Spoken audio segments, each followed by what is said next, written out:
What's on Your Mind is sponsored by ACMC 339 Dudley Road, New Style Radio 98.7 FM, Breakthrough Studios, and Reggae Jam. Is the COVID-19 pandemic affecting your business or your livelihood?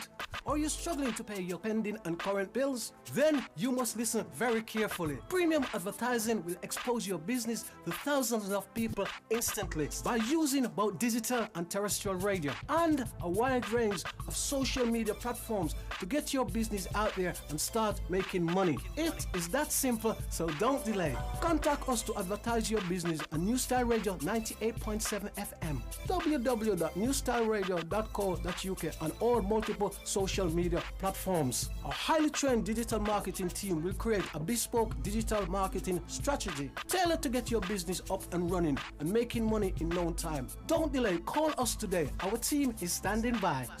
07584197380. WhatsApp us on 07872443765 or email us at newstyleradio@yahoo.com.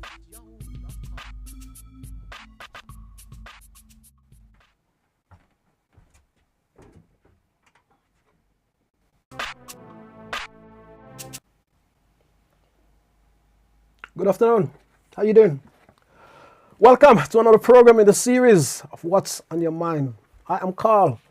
The program is produced by Breakthrough TV. Let me say thank you for tuning into the program. Another week we are here, and it's a fantastic day in Birmingham, the West Midlands. In fact, it's a fantastic day in the UK. That's all I'm going to say. Yes.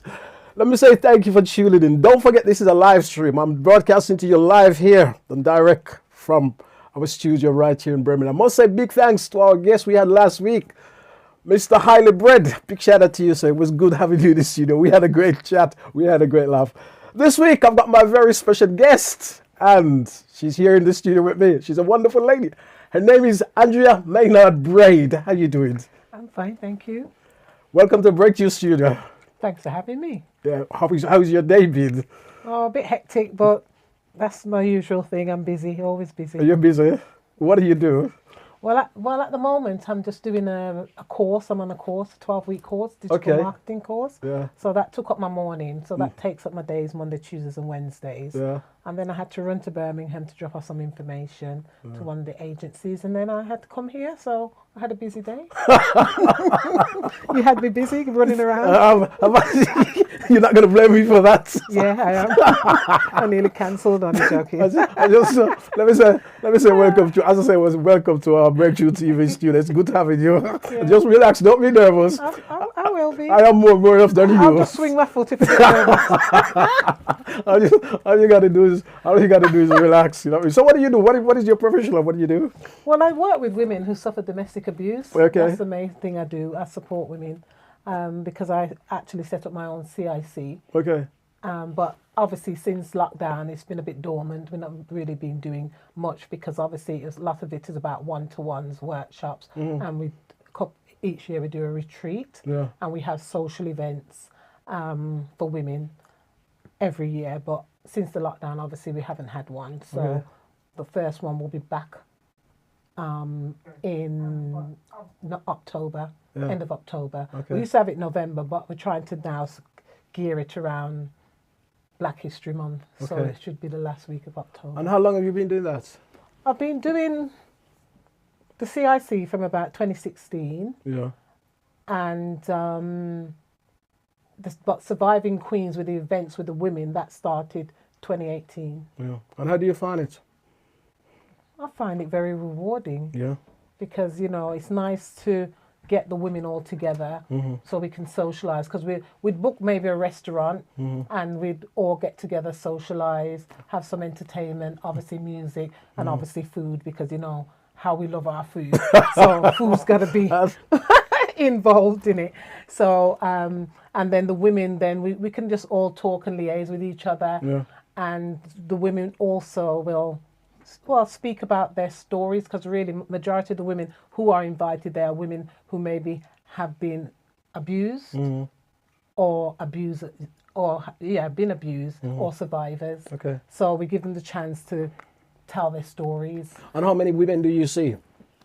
How many women do we have at the event? Yes, or how many women do you see? It depends on the event, how much the capacity can hold. Okay. Because we've had the very first one we had at Deep Restaurant. All right. And then we had one at the one in Hockley there. Oh gosh, I can't even remember the name. But we have them at different restaurants because we just choose a restaurant. So obviously we can give our funds to that restaurant. Oh, marvelous! Yeah, marvelous. So you're doing marvelous work. Yeah, I'm trying to. Marvelous. Trying to. Yes. We're gonna chat a little bit more about that later on. Yeah. Okay. But as you know, I always look at a few things that is happening around the world, and yes, there's a lot of stuff happening around the world, and the change. I was talking about change last week, and I got quite a few comments about change, and everybody was saying, all you guys who was tuning in, everybody was saying, "Oh, we need a change, we need a change," but the change seems to be taking so long. Yeah. Don't forget, you can catch us on Facebook as well. Let me say a big shout out to all you guys who tune in on Facebook. Yeah. So, my first story this week is concerned the Vice President of the United States, Kamala Harris, I should say, and she has said basically she's playing for the gun people who's been using guns. Basically, what she's saying, she wants it to stop and she needs a ban. That is if you break it right down, you know what I mean? She wants it to ban and stop all the rest of it. And this comes after she went to a funeral on the mass killing we have in America the last couple of days. You know what I mean? I think it was around May the 14th. And this comes on the back of, you know what I mean? She went to a funeral for a 86-year-old lady, you know what I mean? Mrs. Whitfield. And as I say, this lady was massacred at the supermarkets, you know what I mean? And they say she's playing that, you know, all assault weapons should be actually be banned. What do you think of that? What do you think of that? Yeah, of course. You know, I don't know if they'll all ever be banned. You know, you're not going to get all weapons banned. Mm-hmm. But at the end of the day, a lot of these massacres are occurring. It's just like when I heard about the school one the other day. Yeah. But the first thing I thought, where's the security? How did he get in there with a gun? Yeah. Because after the last massacre, that was something that was supposed to be put in place. That was like 2 weeks after? Yeah. No, not in 2 weeks. No, when I heard about it a few years ago. Okay. When they had one of the massacres, the main thing they were... Oh, yeah, the major one in America. Yeah, I remember that one. They were going to put security in. Yes. So if anyone walks through the gate, so they'd have security officers, or if you walk through the gates with anything metal, it would have been, the alarm would have gone off. Yeah. So that was my first thought. Where was the security? I know but you know what, regardless of security, you know, if somebody wants to there's always somebody who wants to get somewhere. If they want to get somewhere, you know what I mean, it's just like the devil is going to be there, but to get somewhere. That is the reality of things sometimes, you know what I mean? Yeah, it's just reality of things. Now, my next story is also another very, very serious story. And it's concerned the black activist, Sasha Johnson. Now, Sasha Johnson was shot in the head last year, I think it was May. And the case went to court, but the case has been dropped. Nothing happens. Well, you gotta say, put it plain as that, nothing happens. Now there has been a reward being offered for $20,000 for somebody who's got some information, and also to convict somebody for that crime who it has to be a conviction for you to get that 20 grand. Now, Sasha Johnson is still in a very, very bad way. She's still in hospital. Her family has said it's a miracle why she's still alive. You know what I mean?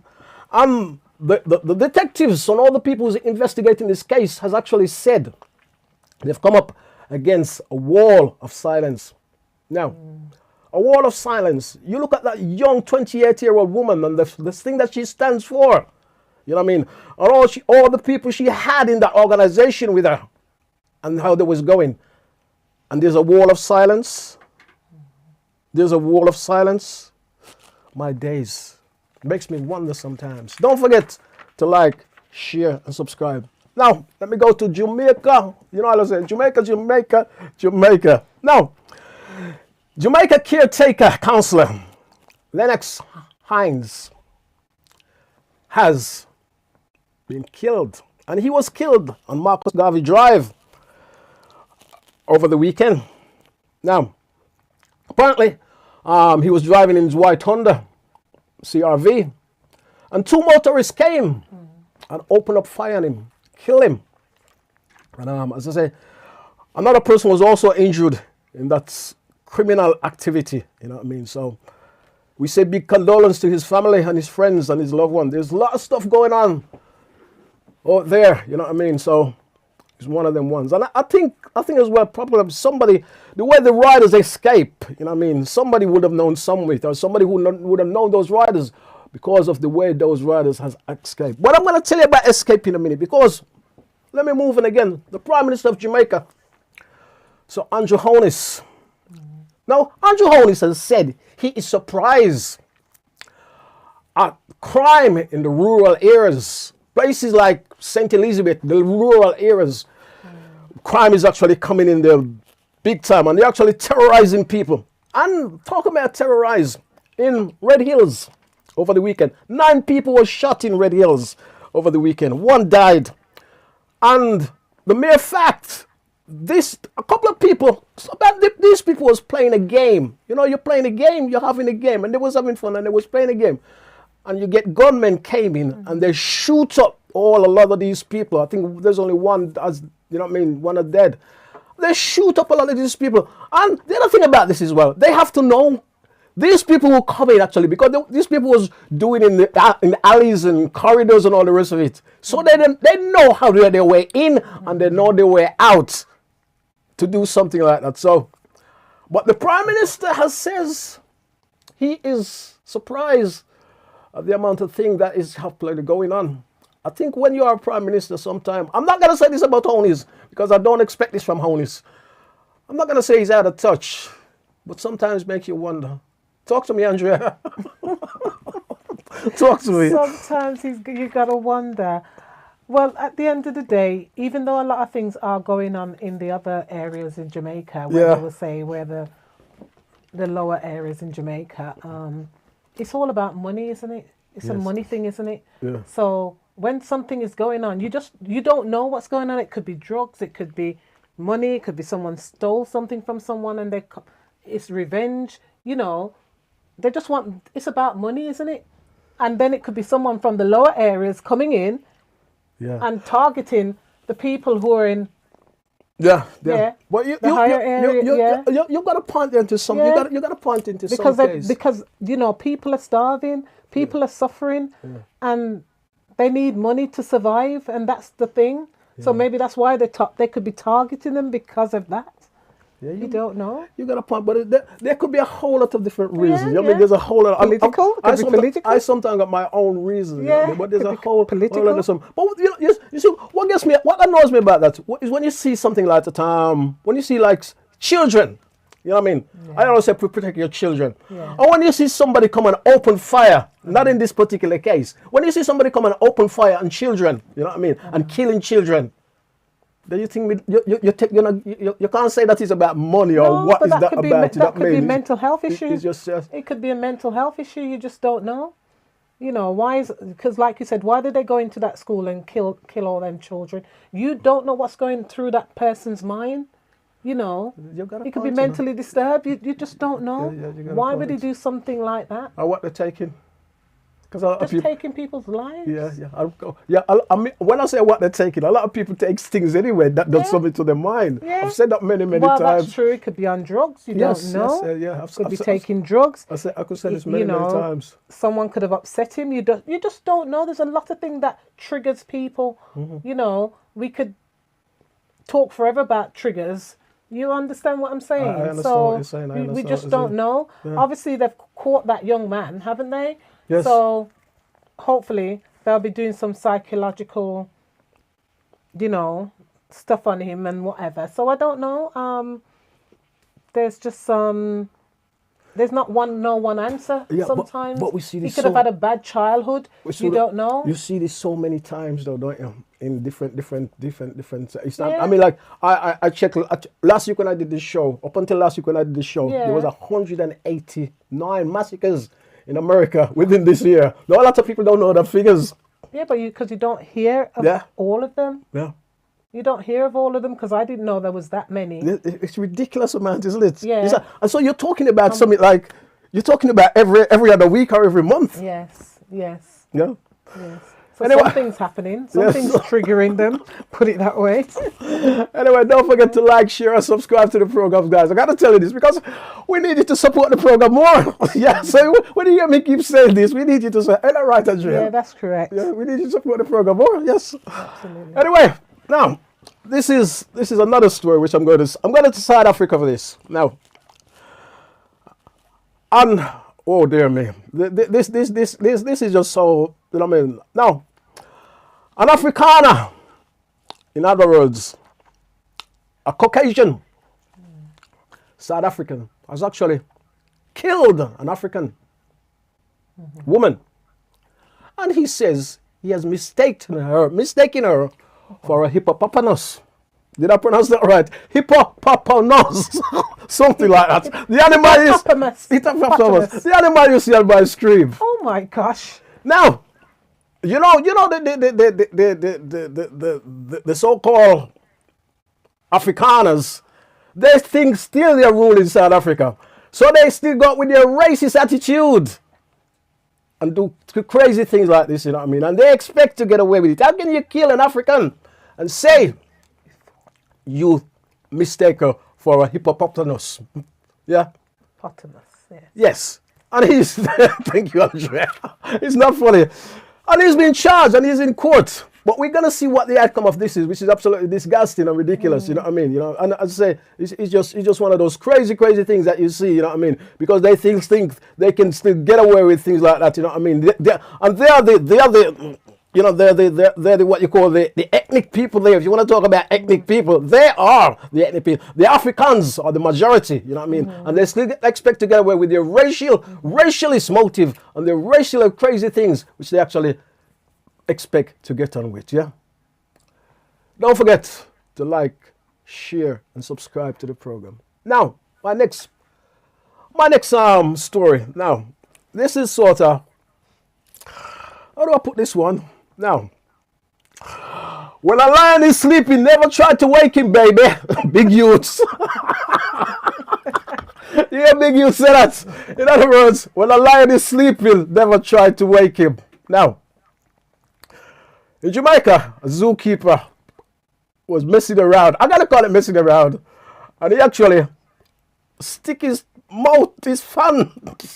Because if you can see what my screen, he's laughing, he's showing off. He's laughing about it, he's playing with the lion. Yes. And then suddenly, he's literally stick his finger in the cage. And he's playing with the lion. And the lion bite off his finger. Because you can't play with the lion. The lion bite off his finger. So you're going to say bit his hand off? And you know what? I'm going to have a little rant about that because I don't know if that's stupid, crazy, daft, idiot, how many words you could say. Where did he come from? Where did he come from? He's a zookeeper in Jamaica. In Jamaica. And he's, you know, I mean, he's has never heard of health and safety. You know? He never heard of health and safety. So well, he's a zookeeper. And he's a zookeeper. Yeah, you see, exactly. I'm going to rant about this because I'm going to wear this out some more. I got some rant. I got to rant about this because I got some more to get out of this one. Anyway, let me get serious now. Britain's only African heritage police chief. He's the police chief or the commissioner, crime commissioner for Bedfordshire. Now, he said he has been stopped 6 times by police officers. No laughing, please. He's been stopped 6 times by police officers. This is a top cop. He's the only one of African descendants in this country. He says he's been stopped 6 times. Let me repeat it again. And I asked him, what are you doing around here? Wow. In a time like now, in 2022, what are you doing around here? Talk to me, sis. Talk to me. Well, it just shows racism never ends. It's always just there, isn't it? Because if you're a black person, that means you shouldn't live in a nice area. You understand? You must always live in the low-class ghetto areas, and that stigma has always been there. And he's a top guy. He's the crime commissioner. He's a crime commissioner. What it shows you, that your status, your title means nothing. Yeah. You know, because a lot of people wouldn't know him. Like his own police officers don't even know him. You see, so they're showing no interest in him. So when he's not in uniform, if he's not, well, he's not in uniform, is he? No, what are you doing around here? But Exactly. I suppose as well, if he's the crime commissioner, he doesn't have to wear. He doesn't have to wear a uniform. Exactly. He doesn't have to a wear. lot of them wouldn't know who he is. They're not interested. Yeah. All they're looking at is that he's a black man, and what are you doing here? What are you doing around here? Or what are you doing in you know what I mean, in so-called around here, which is just absolutely ridiculous, you know. But you know what I mean. The other thing is, I got to move on, because this is also a concern. This is also a very important subject as well. Now, the majority of women of color in the UK have faced racism. The percentage is 75%. Wow. And the sort of racism they face at work cause them to change their language, cause them to change their hair, cause them to change their clothes to fit in better. Now, the report from the Gender Equality Organization, Society Race Equality think tank, 25%, my apologies, 27% said they suffer racial slurs and racial abuse at work. And they also said they also have their professional career blocked because of this. And this is not coming from me. This is coming from the think tank, the equality think tank. We was talking about race. Well, I believe that, because I used to work with social services years ago, and that's one of the reasons why I left. Serious? Yeah, that's why I left, because I just felt like I career-wise, I wasn't going to be moving any further. And like you said, you always get in these racist, well, I should say the staff, the managers, well, I should say managers, because it was mainly the managers. But then again, you still had some workers as well. Yeah. You always felt you was fighting to even just stay in a job. You understand? Yeah, that's what you're saying. And I just felt, and like you did say, a few of the managers who then black ones became managers, they started behaving like, yeah, so they want to fit European, because they wanted, like you were saying, they want to fit in. Yeah. And changing the clothes or whatever, you know. And even some of them, when they used to come to work, I'm thinking, what are you doing with your hair? You know, the hair's not done up nicely or anything, because I don't know, they felt like they shouldn't look nice. At the time when I even started off as an assistant, you know, in the administration, I always used to wear my hair looked nice. I look better than I dress better than some of these managers. You understand? It's like they felt that they shouldn't be on their level. And that can also cause jealousy as well. Well, I find that it did. That was what, like with one of the managers, because I remember when because I always dressed neatly. Slick. But this is the way our parents brought us up. That's right. It's clean, school, clean. It had to be clean and neat. That's and right. That is something that was instilled in us as a family, and a lot of Caribbean families. Yeah. And they didn't like it. And if they couldn't make your stand, it's like you're walking into work and it's like they're bothered about even the way you look. Yeah. You know, and even if you're coming with a nice car. I remember when I bought my first convertible, I was at social services. I used to park it up the road and walk into work because I didn't want them to see. Because you didn't want to get and the then comments. one day someone told me, stop being stupid. I think we've all had that. You didn't want to have the comments as well. Yeah, one of you have a new car, how can we afford that? Don't do that. So then when I started driving it in, the comments were, oh, it looks like we're paying you too much. Yeah. You know, and at that as if time you're not bloody working for it. Yeah, I wasn't a manager, but I worked part-time and worked part-time for myself. But those are the comments that you would get from, in the workplace, really. Yeah. I think most of us, I've seen it myself. I've personally been up against it myself in that sort of situation. And that's why from the age of about 40, I decided that was it. I don't want to work for them. I don't want to work for no one, so I left. But I then went and did a degree, my degree, because I wanted to leave the workplace. Okay. You know, and obviously try and do something better for myself and, marvelous. Go on my journey to what I wanted to be of complementary therapy, and then hopefully go back to Barbados eventually and run my own thing. Fantastic. You understand? Great. So I had to go on my own path, you know, and not follow the path they wanted me to follow. Yeah. So, yeah. Yeah, nice one. Now, let me move on. I've reached sports because my time is going. The time is going so quick as that. Now, sports, as you know, now, Real Madrid. Now, I got to be serious about this. Real Madrid beat Liverpool in the Champions League. In France, Paris, you left me for Paris. Just a plug on my tune. Calling around. So, and there have been a lot of people been talking about that. The Prime Minister's got involved, says, because I think there was some issues at the match, you know what I mean? The French said there was people selling fake tickets outside.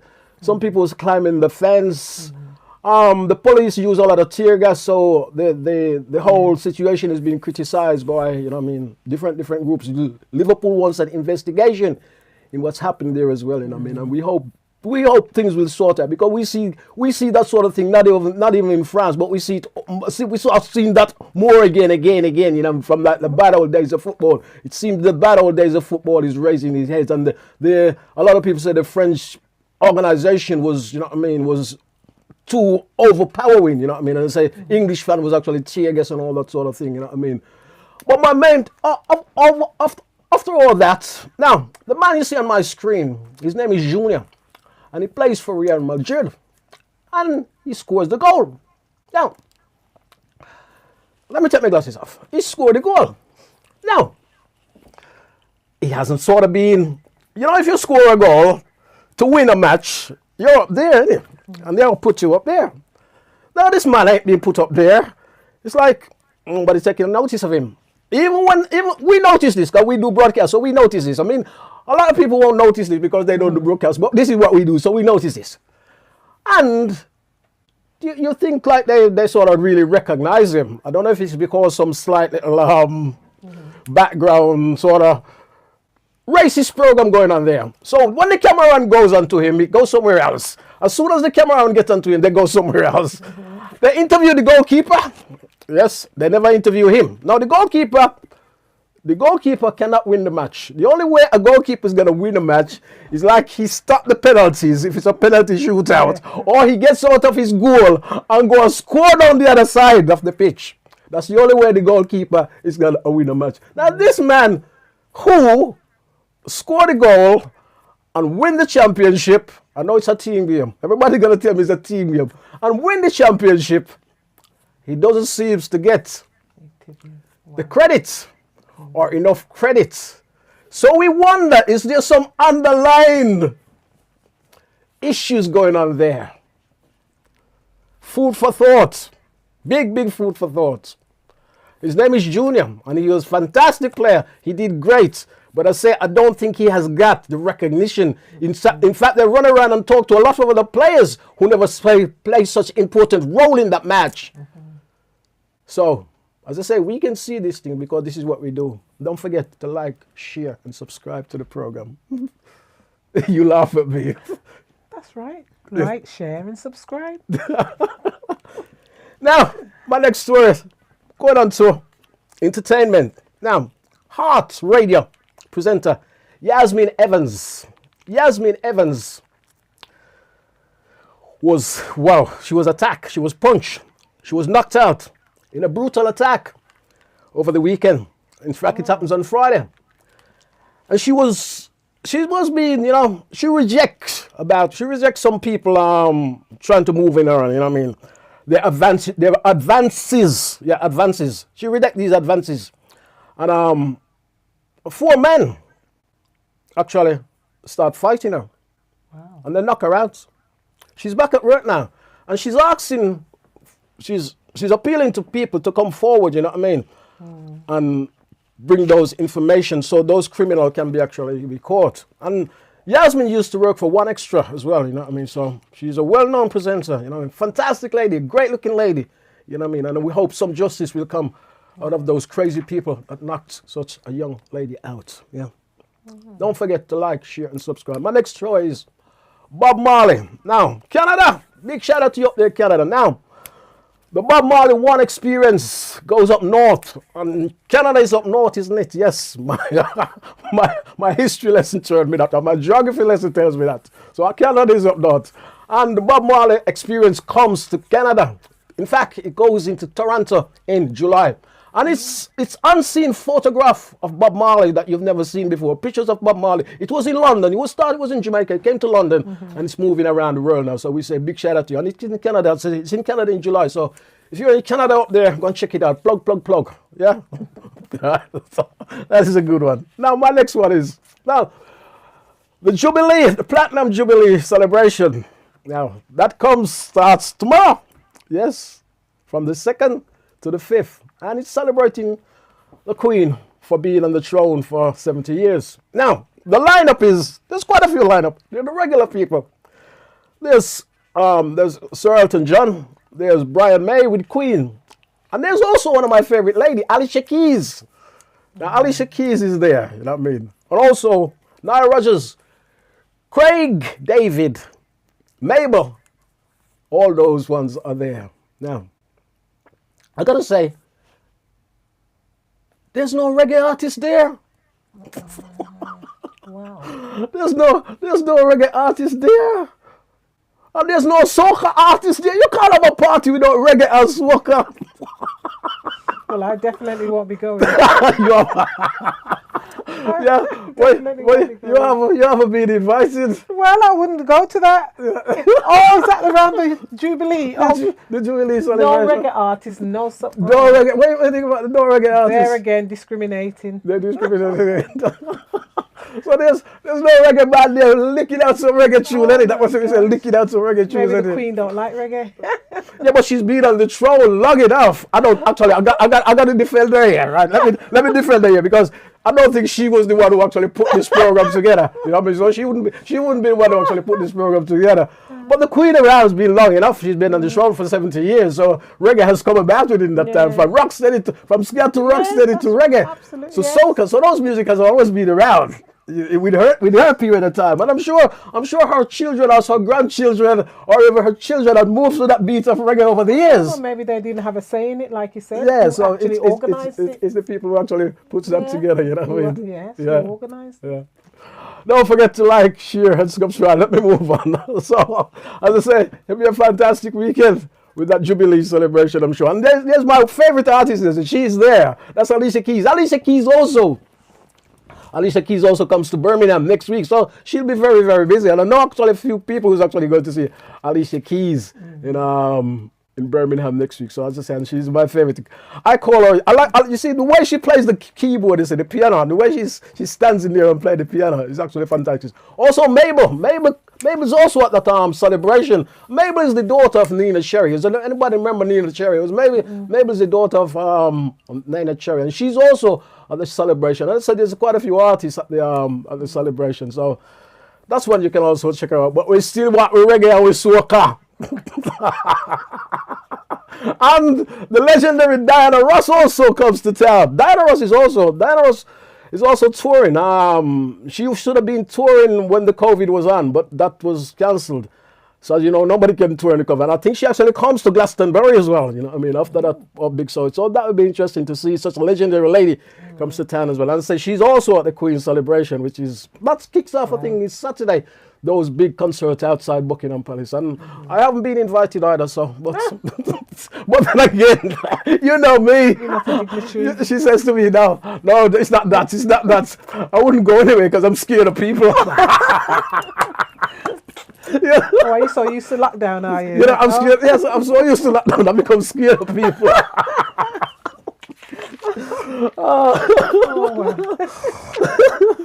Right, now my rant. Now, if you stick, there you see, Big Youth, you see. Big Youth says, when a lion is sleeping, never try to wake him. Now, this lion wasn't sleeping. This man. Have you seen the jaws of a lion? Now, you see, there's a couple of animals. I mean, there's certain animals, I can't say I don't like animals, I do like animals, but there's certain animals you don't want to come into contact with because you know it's just looking at them is going to terrify you. One is a tiger, the other one is a snake, the other one is a crocodile, All them reptiles kind of animals, you don't want to mess with them. And the other one is a lion. Now, this man now, I don't know what him think he was doing. Oh, hello, I'm showing off for the tourists. I'm showing off for the tourists. What the man do? He's sticking his hand in the lion's or something and playing with the lion. And the sad thing about it, what is the thing about it? The sad thing about it is the fact that he's there and everybody's just waiting with them camera. Waiting with the camera. And say, God, I hope the lion get him. And they photograph it and put it on live stream. Oh, wow. That's all they're gonna do. So I think he should have a little bit more sense and stop showing. You don't need to show off these days, no points, because people not notice when they show off. You know what I mean? So I think he's got the show off to go in a bit. And listen, look what I can do. Well, the lion taking the damn finger off, which is absolutely ridiculous. He should never have been doing it in the first place. And you think, is this mad? Is he crazy? Or what is going on with this man? Why you get yourself into that situation? It's a bad example to do. So don't do it, please. I beg you. And I don't know what. I don't know what he was actually thinking of or what he was actually got on his mind. As I say, hey, look what I'm going to do. I'm going to feed this lion. I'm going to play with this lion. There's something you can't do. You don't do that. Not in times like these. And as I say, I mean, this has been circulating. I think there's a video that's actually been circulating. I think the video is actually come down now, but I think it was circulating around. I missed it. I was able to show it to you. And basically what happened, there was some people there with the cameras. And they was waiting and waiting and waiting. And nobody would help him. It's not funny. After he got the finger. After he's got the finger, nobody would help him. That's all you see. So I don't know what was going on in his head. Yeah. Now, let me move on. That is one of my rants, because my time is going. Now, Perry Bar. Now, Perry Bar is almost, they did a lot of work in Perry Bar, because the Commonwealth Stadium, the Alexander Stadium, which becomes the opening of the Commonwealth Games, will be here in the next couple of months. And, well, they've had to renovate the train station. Train station was a bit of a dump, a dive. Now, they've revamped the train station, and I've passed here a couple of times, I gotta say, and it was looking good. It was looking good. Nice glass. I've seen the inside of it. I've seen video of the inside, and it's looking very, very good. And then there's slap bang wallop. You heard that before, didn't you? Yes. Slap bang wallop. Slap bang wallop. They put this rusty thing on top of it. You see it? If you can see it up there. Now, I was thinking, was I being fussy? Was I being fussy, right? Well, I think it was I being fussy when I see this rusty thing on top of it. Because I've passed it a few times. And then I'm thought, oh, Carl, you're being too fussy. Stop being so fussy. But then I see it in the paper as well, that a few of other people been fussy with.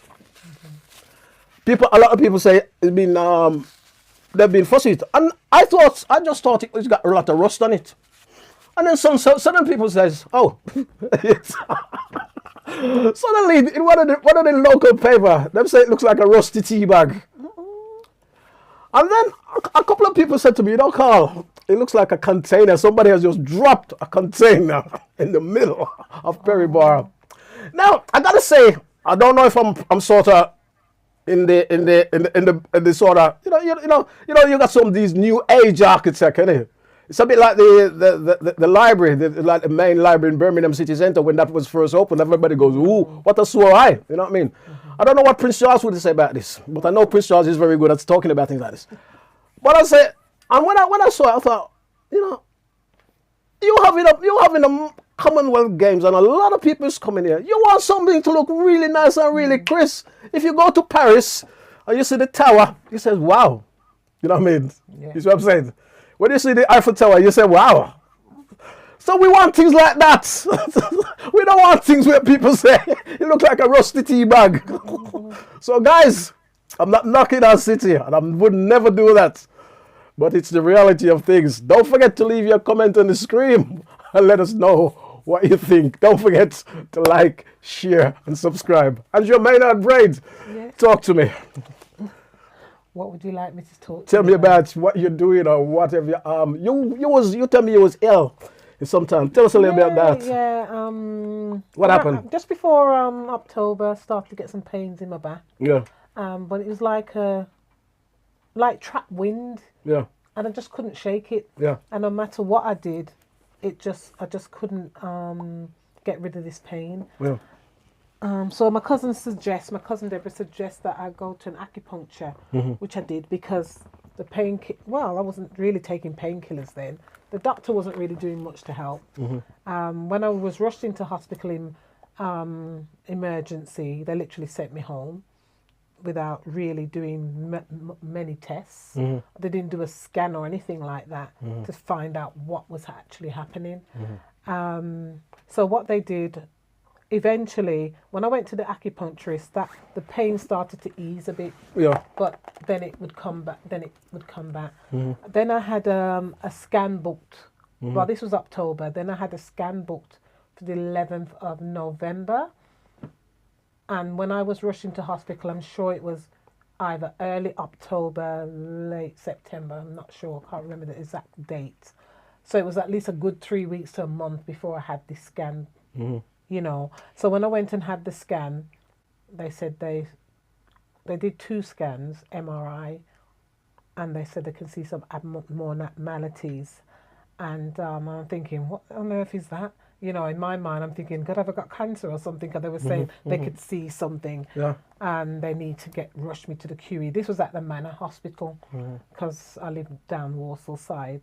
So I was there, and they said, well, we can't send you home. We've got to take you straight to A&E. And, you know, so I just obviously just had my bag and everything on me, that just coming for an appointment to go back home. Even my car was outside.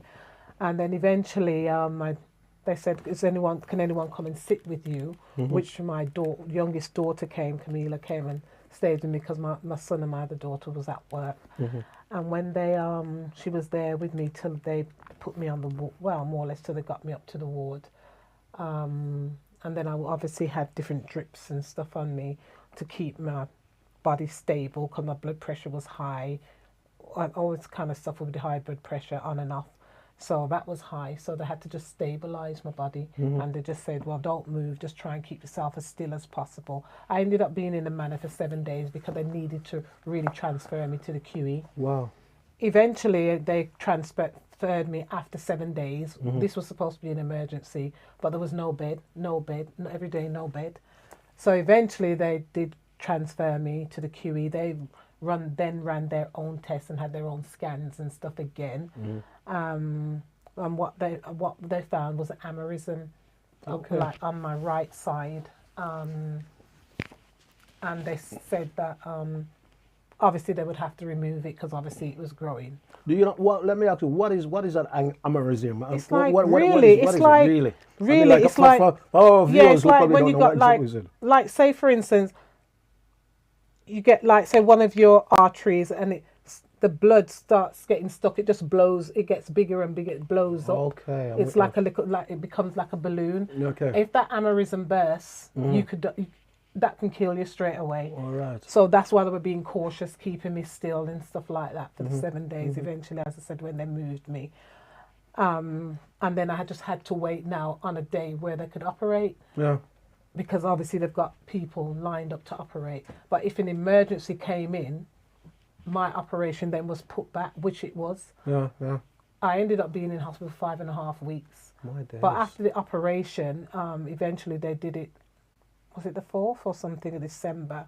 And then I eventually left hospital the 14th of December after being in hospital from the 11th of November. Yeah. As I said, at the time, you know, they just did a lot of tests, giving you a lot of tablets and stuff like that. And as I said, I went into hospital. I was 13, about nearly 13 and a half stone. I came out of hospital 11.5. Okay. You know, because number one, the food. Yeah. And when you're sick as well, it does. And then, but the food is not even very nutritious because a lot of the food isn't really cooked that well. Yeah. You know, my children had to be bringing smoothies in, and you know, making soups or going getting soups from Bing or something. You know, Bing your soup keep me alive. So you know, things like that. You know, and you know, obviously, well, they had water, but. the food was the main thing. The only thing I liked in there they had was Esquivas fish. Esquivas fish. Yeah. I know what you're talking, because they have a Caribbean menu and they have English menu. Okay. But I couldn't eat fish twice a day, lunch and dinner. I got sick of it. That and mashed potato was soon looking like a mashed potato. So I stopped, in between, obviously, I had to get my own food in. But at the time, you weren't allowed visitors. They weren't really allowed to bring stuff in. But because, obviously, depending on your circumstances, sometimes they do allow things in. But then I had to just become defiant if I wanted to eat and said, well, I'll meet them outside. I'll go outside the ward and go and get what I needed. So that's what I had to do, really, because I can't just keep eating dry nibble things because that's no good for my health and well-being. But, I'm so glad when I eventually got out of there. And, as I said, thank God my kids and a good friend of mine just kept me really going and really looked after me. Great. Because even you come out of hospital, before I remember when I used to work with social services, we had to ensure when you come out of hospital you've got somewhere safe, someone's looking after you, Nothing. All that's gone now, hasn't it? Nothing like that. I didn't speak to a social worker, nothing. They didn't find out whether, obviously I was going home on my own. My children just happened to live next door to me. So if they didn't live next door to me, I would have been left alone, or they would have to be driving down.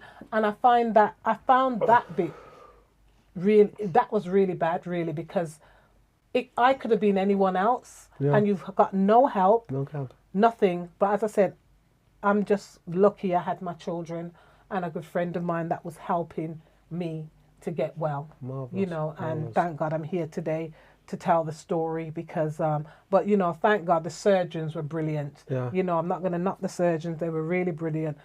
Same thing we're talking about racism and stuff like that.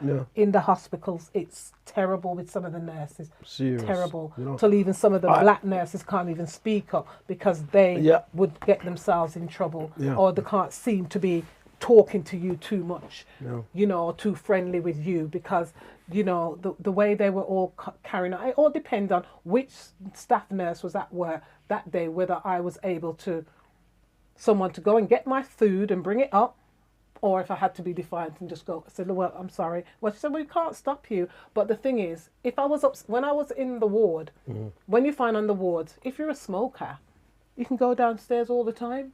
Serious. Smoke, come back up, come off the ward, smoke. But then they were stopping me from getting a nutritious dinner. I don't understand that one. Yeah, those are the sort of things you even have to face when you're ill in a hospital. That kind of racism and the way these nurses carry on. But because the way I am, and I'm a very strong kind of person, I will do what needs to be done to look after my health and well-being because you're not doing that. And really, this is a place that you should be doing it. Yeah. And you're fully recovered now? Well, more or less recovered now because it's been nearly 7 months. I haven't been back to work yet, but I'm just starting to get things going. That's good. So I just decided to just do an online course at home to keep my mind refreshed because I'd get bored. So Monday, Tuesday, Wednesdays, I'm doing my course, and it was like for 12 weeks. What are you doing? What exactly are you doing? It's digital marketing. Okay. Marvelous. So that's something I needed to learn anyway with my business. And, so I doing my own website and doing all that stuff, all that myself now. So I'm finding that very interesting. So at least now I know what I'm talking about when I'm saying, well, I want my website. That's why I can see why it doesn't cost a lot to do a website. You just got to know the right tools. That's what you're saying, Yes, the right tools. And I'm actually planning an event on the 25th of June at the Arboretum, workshop and afternoon tea for the women. So that was part of the course that I had to do anyway, because we had to do real life scenarios really towards your business and what you're doing. So that's really helped me. So hopefully everything should be back to normal. I won't be doing as much as I did before because sometimes you have to learn to be quiet and be still. Sometimes I was always someone that was always busy. I don't want to be that person like that anymore. All right, I want to have it more managed, that I know I'm doing that, but not that I feel like I'm busy 24 hours a day, because does have a kind of knock-on effect on you, and you really are more conscious now of what you're doing, because yes, I could have died just like that. You understand? So as I said, give thanks. I remember you sent me the text. When you sent me the text, you said your health is your wealth. Yeah, that's it, because that's what I live by. And even this doctor even said, you've got, for someone your age, you've got a brilliant, a real good heart for your age, and a good body, and thank God. And he says it was that kept me, because he said the majority of people that go through the operation I do, they don't even come out of it alive, because the operation took 10 hours. Serious? 10 hours, because even my daughter kept saying, Mom, when you went down at 8, and then I phoned like every 2 hours or whatever, she's not out yet. I didn't believe I was down there for 10 hours. But then when you wake up and you're in ITU, you think, oh my gosh, that was another thing that very scary, because you don't even realize when you come out the operation, you were maybe unconscious down there for 2 days before you even opening your eyes, but oh my gosh, they do such hard work down there, because they've got to be on it 24 hours. You've got a 1-to-1 and they can't leave you, sort of thing. And if they leave you to go to the toilet, someone else takes over. It's just like you're in a different world down there, but it's an eye opener, and this is why I know your health is your wealth. Is your wealth. Because and you're talking about your book, or your what you say you well, got coming also up? Like I said before, I went into hospital, we did have our launch for Surviving Queens. Well, I've done 2 books, Suffering in Silence, which I did in March. That was about my experiences and through domestic abuse for 13 years, whilst I was, when I left home. So I did that book first, Suffering in Silence, and that was launched 2021 in March. And then the second book, the one what I say now that I have the gatherings with the women, we decided we're going to do an anthology. So 9 of us wrote in this book. All of us got a chapter each. So, there's some fantastic stories from these courageous women, talking about what they went through, their lives. And that is something worthwhile reading, because as I said, with abuse, you've got to speak out. You've got to let people know what's happening. And without us speaking out or writing our stories, for other people to read, that may help them. Other people, that can help them maybe survive, because a lot of them are living in domestic abuse relationships, and they're not even recognizing this is really what it is, because a lot of us have been brought up with abuse, like my father was always very abusive towards my mom, and then I had a partner who was like that, so I wanted to break the cycle, so we have to speak out. And also, I know sometimes writing can be painful, and you're bringing back all these memories, but at the same time, it also helps your healing, because with our book, we had a counsellor that was, attached to the women. So if there was any issues, they could have that 1-to-1, because it's traumatic, but we have to heal. And sometimes just writing, you're going to be tearful, you're going to be whatever, but you will heal in the process. And how is that going? How's the book going? Book's going fine at the moment. It's on Amazon at the moment. So both of them are Surviving Queens and Suffering in Silence. I've just got to do some tweaking with Suffering in Silence, because I was having some issues with how it was sorted when it was published. So I'm just sort of looking into that to put that right, because some people say they haven't got their book and stuff like that. So I've got to look into that one. But Surviving Queens is fine, and you can also get the Kindle for the book. The Kindle for the book. This weekend for the Queen Jubilee, we're going to have a flash sale on the Kindle, so look out for that. That will be on Facebook and Instagram and all over, because the women we will all advertise it. So you'll see that coming up. So you can grab your Kindle for, I think it's $1.99 or 99p. Can't remember what the publisher stated, because but all that's going really well at the moment. So it's now looking at what's the next stage? Yeah, what is the next Well, stage? the next stage, I think, from we're having the gatherings, we've done the anthology. The next thing for me, I want to do a, what you call it? What's the word? I don't know, you tell me. We want to do a series on the TV.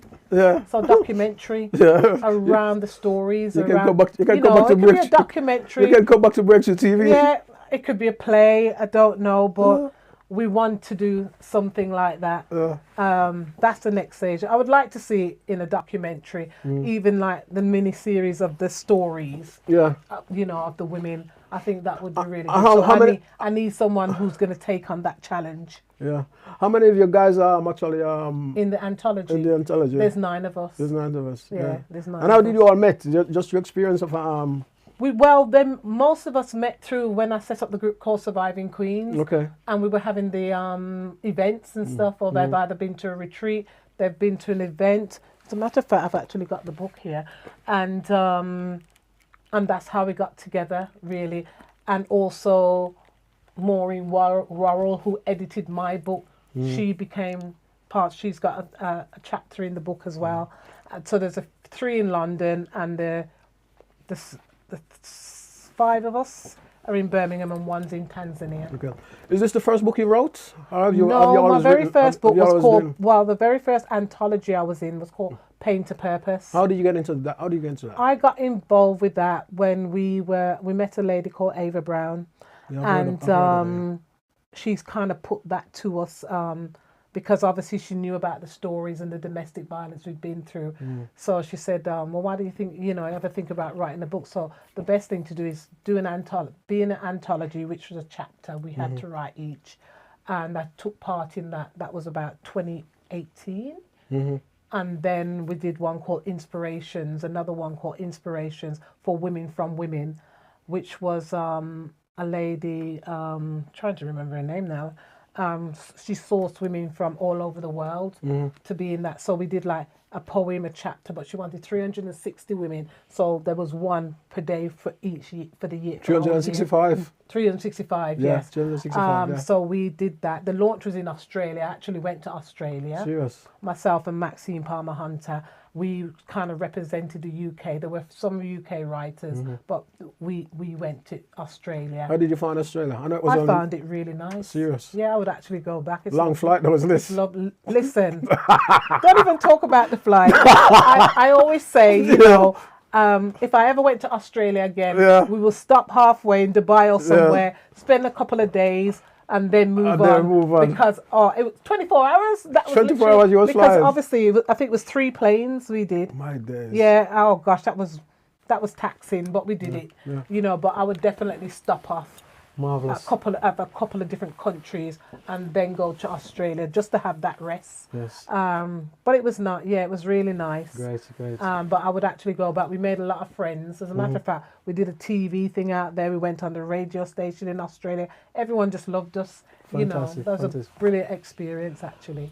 Marvelous. Listen, I got to stop you because our time is running out, and we always hits the time. You know what I mean? That is fine. Let me say thank you for coming and sharing your experience with us. Did you have fun? Yes, my pleasure. Yeah. I didn't get too hot, so I'm all right. So we don't want you too hot in here. I took off my jacket before I started. We don't want you too hot in here. There's only me and my producer in here. You know. It'll be steaming. We don't want you to come and hot up the place. Oh my gosh. Let me say thank you for coming into the studio and having a chat with us. It's been fun. It's been great. Yeah, and you're welcome to come back anytime, yeah? I will. Next time maybe I'll bring all the queens with me. Let me say thank you guys for tuning in to Breakthrough TV, and big shout to all you guys who've been on social media, Facebook, and you can find us there on all social media. Big shout out to you. And don't forget to like, share, and subscribe to the program. And once again, what is your social media link? My social media Have you link got a is social media link? it's Facebook, Andrea Maynard Brade, and then most of the things will go on there. I've also got an Embrace Health and Wellbeing link, and I've got obviously there's an Instagram, a LinkedIn, but the main one I use is Facebook. So. Okay. So the main one is Facebook. Yeah. I think I see you a couple of times in it. You know what I mean? It's marvelous. What else you doing? You doing anything else? Nothing else? What else am I doing at the moment? Oh, well, as I said, finishing off my course and obviously planning for my event for the end of June, which is the 25th of June at the Arboretum. Marvelous. Let me say thank you. Thank you for that. Thank you, Andrea. Thank you. I want to say, guys, thank all you guys for tuning into the program. Let me say thank all your viewers out there, or your listeners, or your screamers, or you guys who support the program. Let me say thanks to all you guys, my good friends in the United States, also my good friends and families in Canada, across the world, Jamaica, you know I say that. The West Indies, big shout out to all you guys. Let me say thank you. Barbados. I said West Indies, didn't I? Let me say, she said Barbados. Let me say thank you. Have a great week. We'll be back here next week with another program in What's on Your Mind. Andrea Maynard Brade, let me say thank you. Have a great week. And guys, all you guys who checking out the Platinum Jubilee, let me say a big shout out to you. Enjoy yourself. Take care. Look after yourself. My time is here. I want to say thanks before I go. Got to say big thanks to my producer. He works so hard to get this program right and get us good. He does a fantastic job each week. You know what I mean? Let me say, big him up, sir. Big him up. He know who he is. I'm not going to mention his name because if I mention his name, he'll beat me up. Have a great week. God bless you. Thanks. We're out. Bye. Bye.